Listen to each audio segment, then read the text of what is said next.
So anyways, I'll just get right into the story from last video and how that all ended up and what happened there.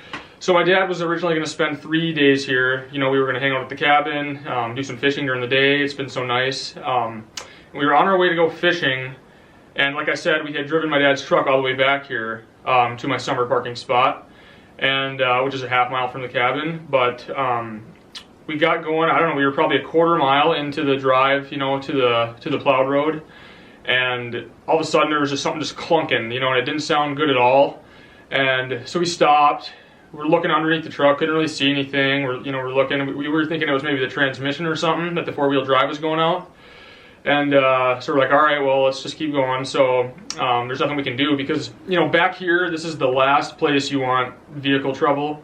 And that's why a lot of times, you know, I could probably make it back here in my little SUV, but just the risk does not outweigh the reward to me. You know, I'd rather just walk the 3 miles, because like I said, if you have trouble out here, you're stuck here until spring because it's unplowed.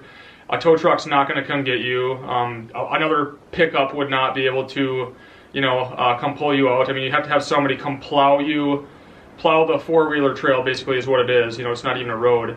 And then, yeah, have somebody bring their truck back and pull you out or something. I don't even think a tow truck would even come back here. Or if they did, it would be a lot of money. So that's why I don't really like even just messing around with it or getting stuck back in here in the winter.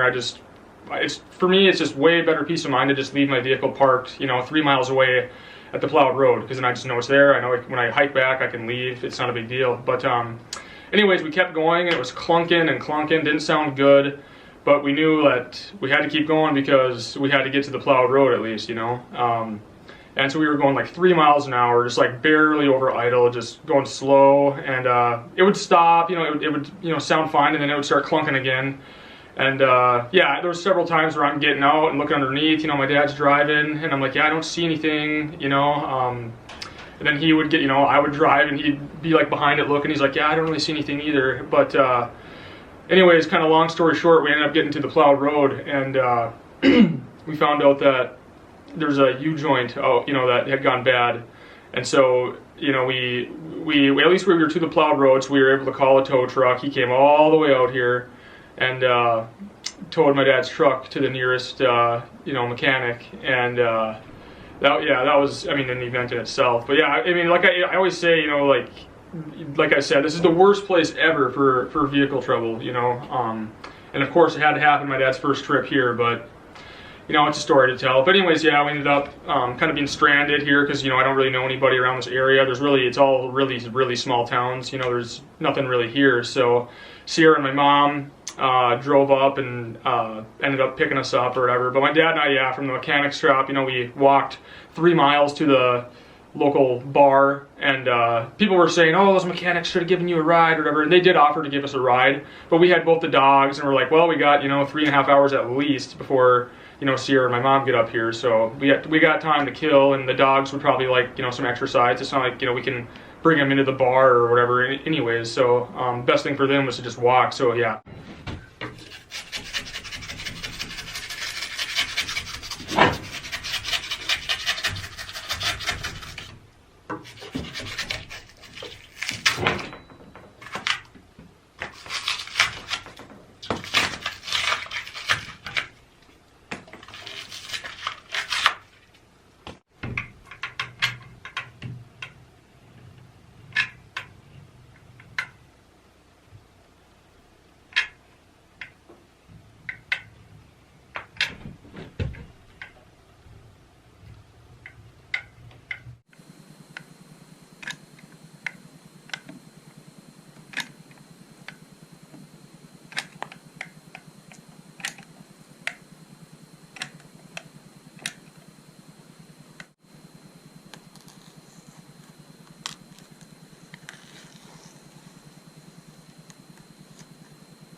All right, I'm gonna give you guys kind of an updated tour here because I got kind of a good start on the caulking.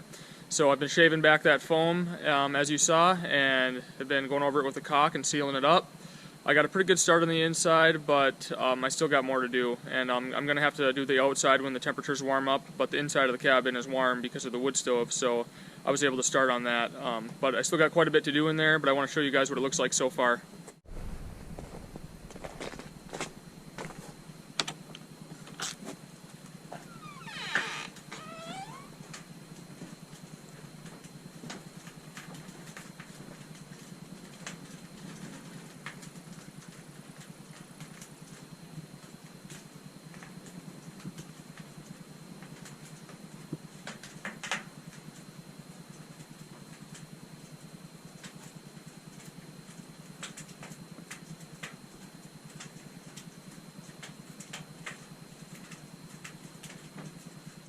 This wall here gives you a really good idea of what it'll look like when it's all done.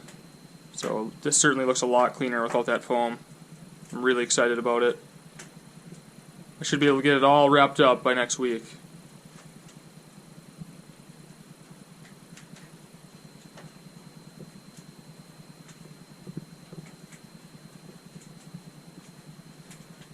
I also want to show you some of the stuff I have available now. I have sweatshirts available. So it has a big logo on the back, little logo on the front. This one's just black. There's different colors available, and then you can get them in adult and youth sizes. So I have sweatshirts and t-shirts.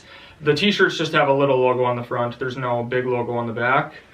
And then I got coffee cups available as well. So this one's that same logo, and then there's an alternate logo available if you don't like this one.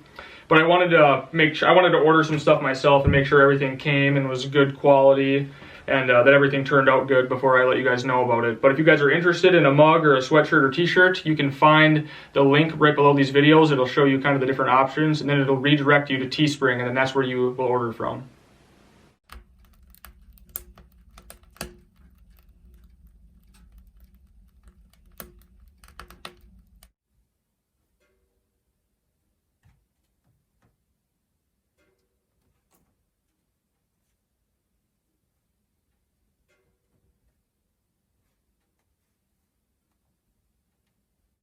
So I kind of want to close out this video talking about future plans and stuff like that, because I've gotten some newer subscribers.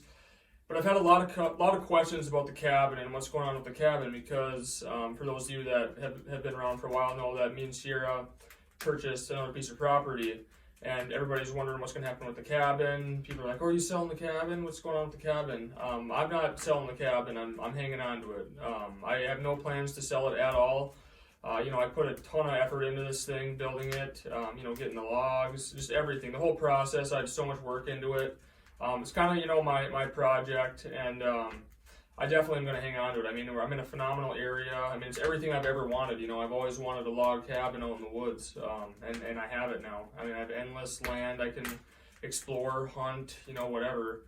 And I just think this will be a really valuable thing to hang on to, especially when Sierra and I start having kids, bringing them up here, grouse hunting, making them, put phones down and stuff, and just kind of getting back to basics and spending time, with my family someday. I think this will be a great place to make a lot of memories. So I have no plans of selling it. I also want to talk about Sierra and I's place that we're building this spring. Getting a lot of questions about it in the comment section and kind of what our plans are with that. And for those of you who've been paying attention to the price of lumber, I mean, it's pretty ridiculous right now. I just stopped on the way up here, and it's like $7 or $8 a 2x4, which that's pretty bad. So Sierra and I have been looking. I mean, no matter what, we're building our cabin this spring at our new land. So, but we're kind of trying to figure out. I've been calling around at, local lumber yards, seeing if they have better prices, and they're a little bit cheaper than your Home Depots and stuff. So that's an option. Otherwise, I've been hearing that the Amish are having pretty reasonable prices still. So that's also something I'm going to look into. But otherwise, Sierra and I have kind of been strongly considering building with logs again. And, we originally planned on doing stick frame. So if I were to build with logs, I'm pretty sure I have enough logs on the land, where I can still keep the land forested. I want to keep it as heavily forested as I can. But, we originally planned on doing stick frame. So I'd have to kind of go back and, and really look around and just, make sure I got straight enough trees, you know, like I said, because I don't want to deplete the land either. But, you know, another option with that is I could get full length, you know, logs brought in, get them delivered.